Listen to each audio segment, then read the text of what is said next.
Olá, vamos fazer uma viagem no tempo? Imagina a cena, a gente está lá, nas margens do Rio Jordão, aquele calor, aquela poeira. No meio de todo mundo tem um profeta, João Batista, com uma voz que não dá para ignorar. De repente, um silêncio.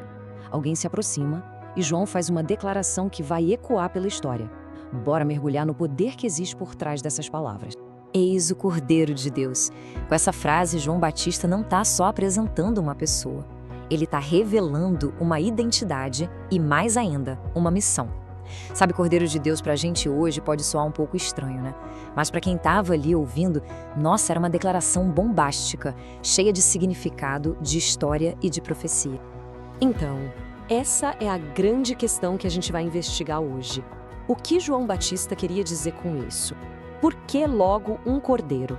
Para a gente desvendar esse mistério, a gente precisa voltar um pouco no tempo, entrar na memória daquele povo que ouvia o João Batista naquele dia. É que a declaração de João não surgiu do nada, sabe?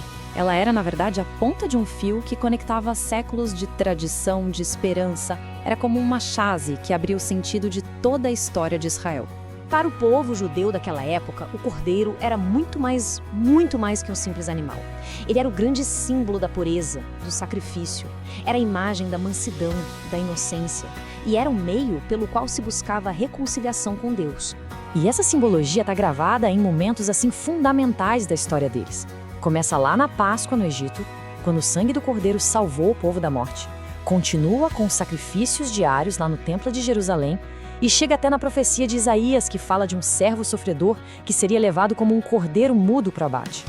O que o João faz, com a sua declaração, é conectar todos esses pontos e dizer: gente, a espera acabou. É ele está aqui. E é aqui que a ideia se torna realmente radical. Pensa bem, a expectativa geral era por um Messias guerreiro, sabe? Um leão que ia libertar Israel dos romanos na base da força militar. Mas o que João apresenta é exatamente o contrário. Não um leão, mas um cordeiro. A arma não é a espada, é o amor, é o sacrifício. E o inimigo a ser derrotado não é um império, mas algo muito mais profundo, o pecado, a morte, aquilo que afeta toda a humanidade. Mas o testemunho de João Batista não para por aí, não. Chamar Jesus de Cordeiro de Deus foi só o começo. Ele estava prestes a revelar camadas ainda mais profundas sobre quem era Jesus. Aqui, o João compartilha uma experiência muito pessoal, uma visão divina. O Espírito de Deus que desce como uma pomba sobre Jesus. Esse é o sinal, sabe? A confirmação dos céus de que Jesus não era só um homem bom, mas o escolhido, o ungido de Deus. Então, o ponto crucial aqui, a palavra-chave mesmo, é permanecer. O Espírito não deu só um toque em Jesus e foi embora. Não, ele fez morada. Isso significa uma unção única, definitiva, o cumprimento daquela promessa de que o Messias seria preenchido pelo Espírito de Deus de forma constante. E claro, essa unção toda tinha um propósito muito claro. O João batizava com água, que era um ritual externo de purificação. Mas Jesus, por estar cheio do Espírito, ia trazer algo completamente novo, um batismo no próprio Espírito Santo.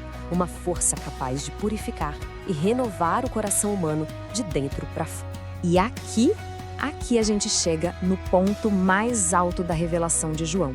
Ele junta todas as peças, o cordeiro do sacrifício, aquele ungido pelo Espírito, para chegar na identidade mais profunda de todas. Este é o Filho de Deus. Uma coisa vai levando a outra, construindo esse retrato completo. Então, com esses títulos todos na mão, Cordeiro de Deus, Filho de Deus, a gente começa a entender não só quem ele é, mas o que ele veio fazer. A identidade dele define a sua missão. Vamos pensar assim. O sistema antigo exigia sacrifícios que se repetiam sem parar. Era um lembrete constante da necessidade de purificação. Mas Jesus, como o Cordeiro de Deus perfeito, oferece um único sacrifício, definitivo. Sua vida entregue de uma vez por todas inaugura uma nova aliança e torna todos aqueles rituais antigos ultrapassados. É uma solução permanente. A missão, no fim das contas, era cumprir todo aquele simbolismo da Páscoa, mas agora numa escala global, eterna. Assim como o primeiro Cordeiro Pascual salvou Israel lá no Egito, Jesus, o verdadeiro Cordeiro, veio oferecer libertação e paz para toda a humanidade, de uma vez por todas. E para fechar, a gente não pode separar a mensagem do mensageiro, né? O próprio João Batista nos dá um exemplo poderosíssimo do que significa ser uma verdadeira testemunha. Olha que humildade profunda nessa frase. O João era uma figura super popular, respeitada, e mesmo assim ele reconhece que aquele que vem depois dele é, na verdade, muito maior e que até já existia antes dele. Ele entende perfeitamente o seu lugar na história. E isso é um verdadeiro modelo do que é testemunhar, né? A missão de João não era sobre ele, era sobre preparar o caminho. Ele se diminui para que o outro possa crescer. E o mais bonito é que ele faz isso não com tristeza, mas com uma alegria contagiante. A alegria de ver a promessa finalmente se cumprindo na sua frente. E essa frase aqui, nossa, ela resume a essência de tudo. O testemunho de João não era baseado em ouviu dizer. Não, ele viu, ele ouviu. A convicção dele vinha de um encontro real, de um conhecimento pessoal. E esse é o fundamento de qualquer testemunho que seja autêntico. Isso tudo acaba nos levando a uma reflexão final, né? O exemplo do João Batista, que com humildade e, acima de tudo, com uma alegria imensa, apontou para algo maior que ele mesmo, isso nos desafia. Em um mundo que vive buscando reconhecimento próprio, qual é o poder de um testemunho que não quer os holofotes para si, mas que simplesmente aponta para a verdade? É uma pergunta que fica ecoando.